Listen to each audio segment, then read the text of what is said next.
Hey, New Hope. Hope you're having a great Monday and able to get outside and enjoy this beautiful weather. I wanted to film this outside. I'm sorry if the wind makes a little bit extra noise, but man, it's too nice not to be outside for a little bit today. Today's devotion I want to share with you is actually one of my favorite stories in all of the Bible. It's found in the Old Testament book of Judges, chapter 6 and 7. It's about a man named Gideon. Now, what happens in this story is the Israelites had sinned against God, and God had removed his hand of protection from around them. And they found themselves in a situation where this people group that called the Midianites, and there were so many of them they couldn't even be counted, kept raiding their land, kept coming in and oppressing them, and stealing their livestock and killing off their crops, and just made them go into hiding. It says the Israelites were hiding in the caves and the clefts of rocks and hiding from the Midianites. They were in such fear, and they began crying out to God, "Please help us, please protect us." And finally, as God heard their cries and decided it was time to answer that prayer, that cry, he turned to a man named Gideon that we meet in Judges chapter 6. Now, the interesting thing about Gideon is when God comes to him and says, "I've heard the cry of my people, and you're the one that I'm going to bring up to help them out," Gideon's kind of laughs a little bit, like, "Me? Are you talking about me? I'm weak. I'm from one of the weakest families in my tribe. I'm from the weakest tribe of the 12 tribes of Israel. I am not the man you want to call." And God says, "You are." And so as the chapter goes on, it talks about how God prepares Gideon for taking on the Midianites and raising up an army. And Gideon calls all these people together, and he draws this army together of 32,000 men.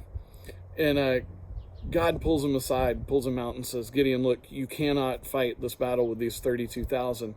He says, "But the Midianites outnumber us to the point that it's not even a close fight now. What are you saying? I've got too many. My army is too big." And he says, "Listen, if you do this by your own power, then that is not going to bring glory to me."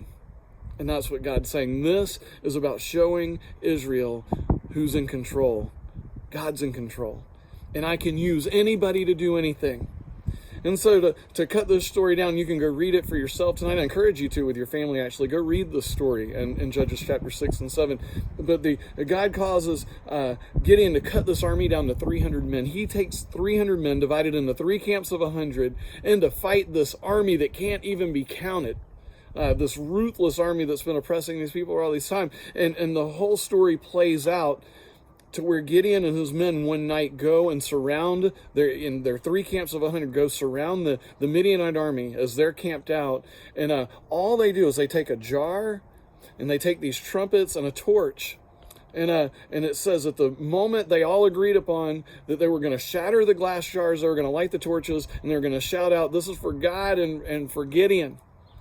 And when they did that, when the time came, God caused the Midianite camp to become confused, and all the men in the camp began killing each other off. Gideon's army never even had to fight a battle. And they never even had to raise a sword to anyone. It was the coolest, it's one of the coolest stories, I think, in the whole Bible, because it makes me think about how often we wonder, we read verses when Jesus is telling Peter, "Peter, you are my chosen servant, and upon this rock I'm going to build my church." And he wasn't calling Peter the rock. He was saying, upon the gospel of Jesus Christ, I'm going to build my church, and I'm going to use you, an ordinary fisherman from Bethsaida. I'm going to use you. I'm going to use these other disciples, and we're going to build a church. He tells Gideon, "I'm going to bring my people Israel out of this bondage from the Midianites, and not because you're great, but because I am." And I'm wondering, as I think about that, I think about the church today in America. I think about New Hope. I think about us, and I think about you and your family, and you thinking, what in the world can I do for the kingdom of God? What can New Hope do for the kingdom of God? How can the church in America, how can we have a revival and do something for God? And I'm sitting here thinking, God's saying all along, "Listen, I have called you. Go and make disciples. And I'm telling you, if you will just obey, that you will succeed, not because you're good, not because you're powerful, but because God is. Because God will show up and he can do amazing things. I can't even imagine what God could do with you and your family to make a difference for his kingdom right here in Montgomery County or wherever you live. I can't imagine what God could do with New Hope Christian Church right where we are, and in the 15 miles, the 40,000 residents within 15 miles of our church, and what he could do with us in that range. You can imagine what kind of revival he could lead for the church in America if we would just turn and say, you know what, we feel like we're the least, we feel weak, we're not sure how God can use us, but we'll trust him and we'll let him use us. Tonight, for your family devotion, I just want to challenge you to spend a little time praying about and talking about with your family, or just thinking about for yourself, how could God use you? Little you who maybe thinks that there's no way God could possibly use you. You're too broken, too damaged, too weak, not talented enough, whatever. How could God use you to build his kingdom? Here's a bigger question. Are you willing to say, God, here I am.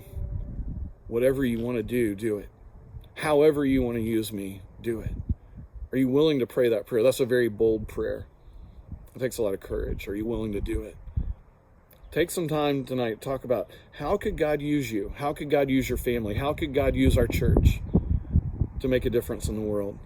And are you willing to offer yourself before God however it is he wants to use you? And be ready, because he will answer that prayer. Hope you guys have a good week, and we'll talk to you again soon.